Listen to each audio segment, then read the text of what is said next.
This topic is so vital because the main areas that we find tricky in communicating with our teenagers is when we correct them and also when we are discussing difficult topics with them. But I tell you something, it's more in the correcting, because when we can get the correcting right, then talking about the difficult topics becomes easier.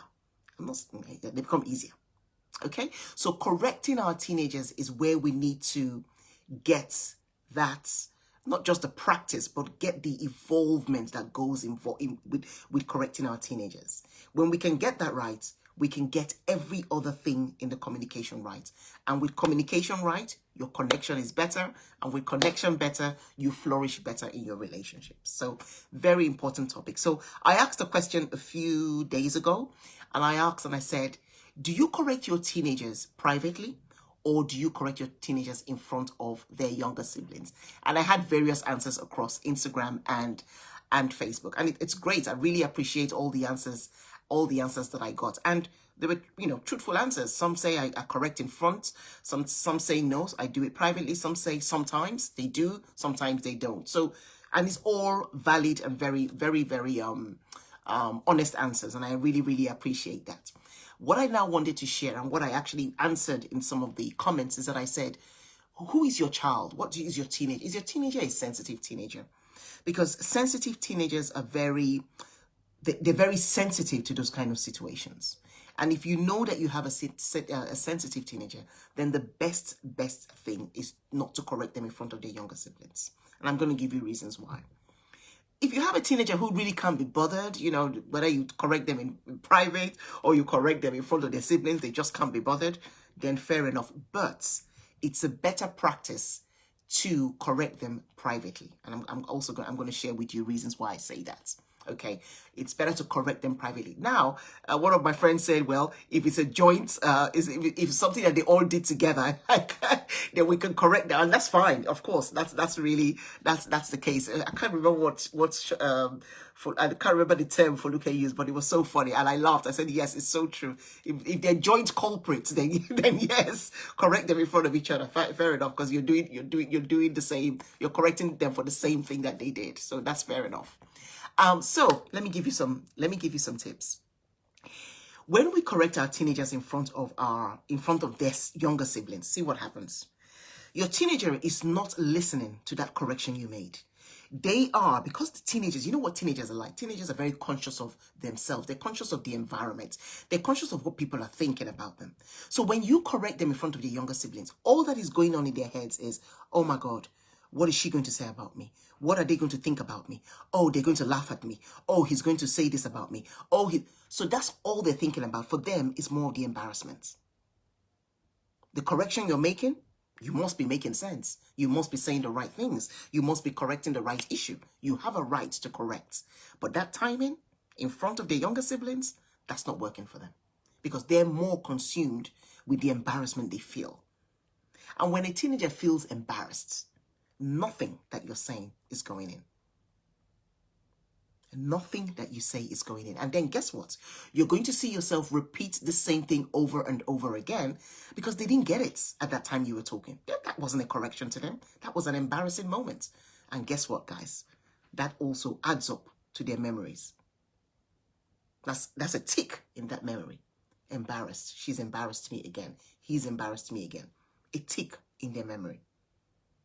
You're their parents, so they may not be able to react to you, but that's a tick somewhere there. And I hear a lot of young adults now go back to their parents now and talk to them about situations like that. A lot of them do. And then the parents are thinking, but I have to, I'm right to correct you. You are right to correct your teenagers. But we've got to start thinking now and be more sensitive to the environment where we're correcting our teenagers. So vital. Okay, so that's number one. They feel more embarrassed than actually even listening to your corrections. Number two I've got here is that actually by talking to them in front of their younger siblings, they still feel young. Like you're still treating them like they were 9-year-olds. You're still treating them like they were 8, where you were correcting everybody in front of each other. Now that they're teenagers, they want to see something slightly different. there's got to be something slightly different about the way you correct them. If you keep correcting them in front of their siblings, they feel that, okay, you know what, we're all together. So they don't then now start behaving more maturely. And then we get frustrated because they're not acting more maturely. But guess what? We're not correcting them more maturely either. So it works both ways. When we correct them differently, they start to play to that maturity game. They start to play. And I know parents say, well, but they're 14. Why don't they act like a 14-year-old? They're 14. They've never been 14 before. They're going to grow into it. And we are going to help them with the way we communicate with them. If nothing changes between when they were 12 and when they were 14 in the way we relate with them, then how are they going to now know who a 14-year-old is supposed to be?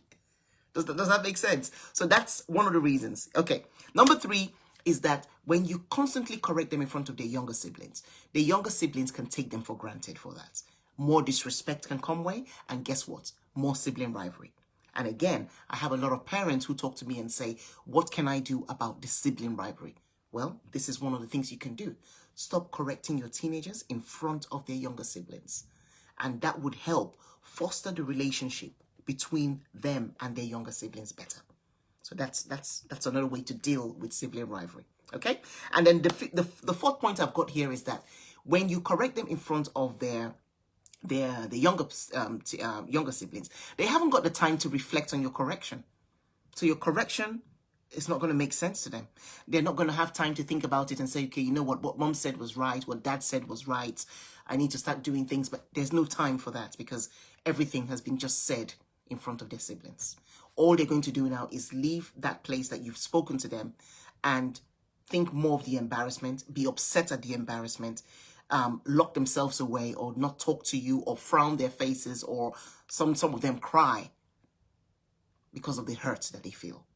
The hurt of the embarrassment. You didn't do anything to them, but they feel hurt because it was done in front of people. So it's important that we get used to correcting them privately. And I'll give you some advantages why it does that. And it's kind of opposite of the consequences, because when you correct them privately, what they do is they have the time to reflect on what you have shared.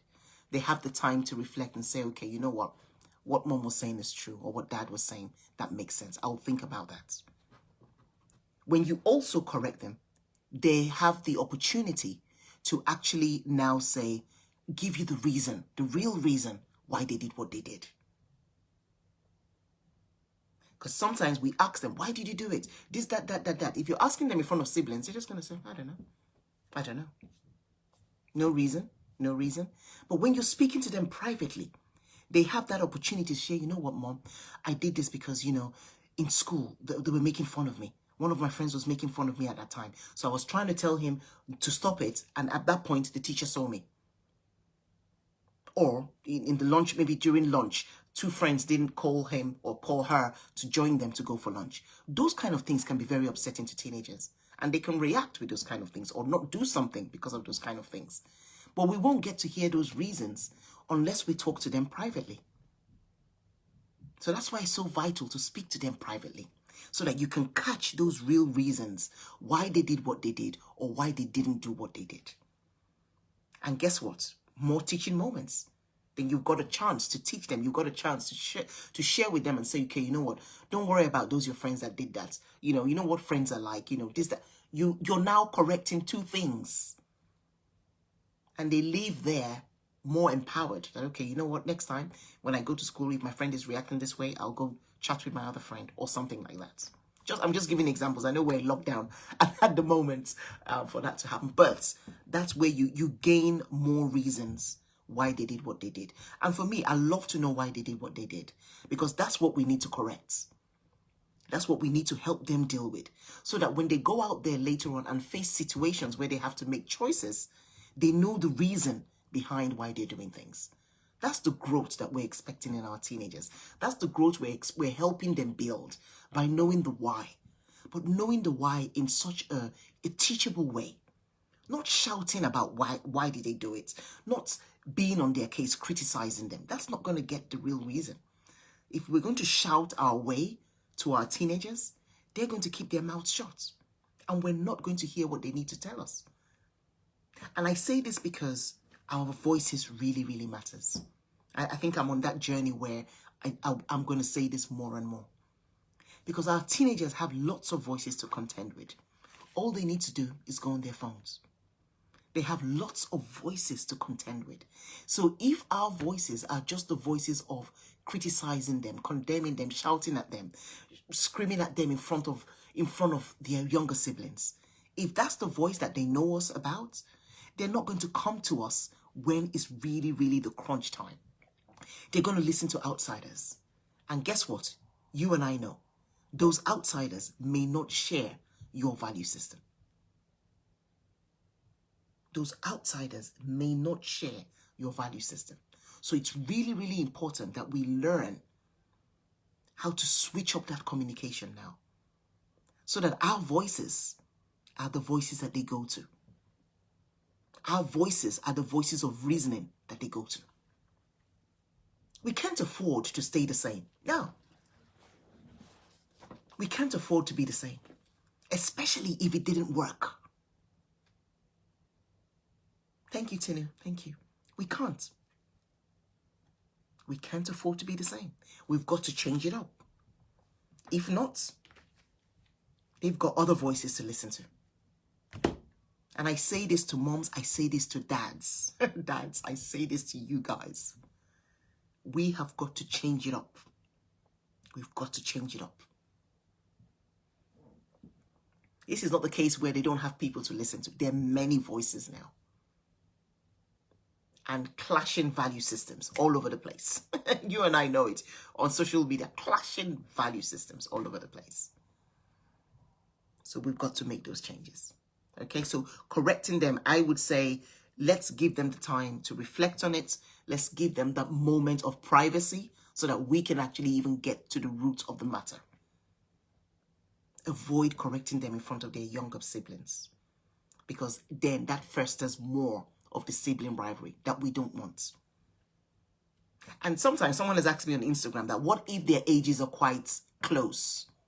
Again, even if their ages are quite close, avoid correcting them in front of each other. As I said, if they did something jointly, if two of them did something wrong together, then of course you're correcting them in front of them. And I had a parent who said she corrects them in front of their younger children so that the younger children can see that the older one is being corrected. And that's great. But there's a way the younger people can see that you're correcting them by not actually correcting them in front of them. So I would say, for example, my son is Daniel. I can say, Tamara, I spoke to Daniel about it, and we've spoken about it. So that's okay. Okay, I've spoken to him about it. I've corrected him about it. So we can share it as something we've done. We don't have to share it as being in front of them, especially. And a lot of our teenagers are sensitive in this age. They're sensitive in the fact that that embarrassment will do more harm than good. A lot of them can get withdrawn from it. So it's important that we avoid correcting them in front of their younger siblings.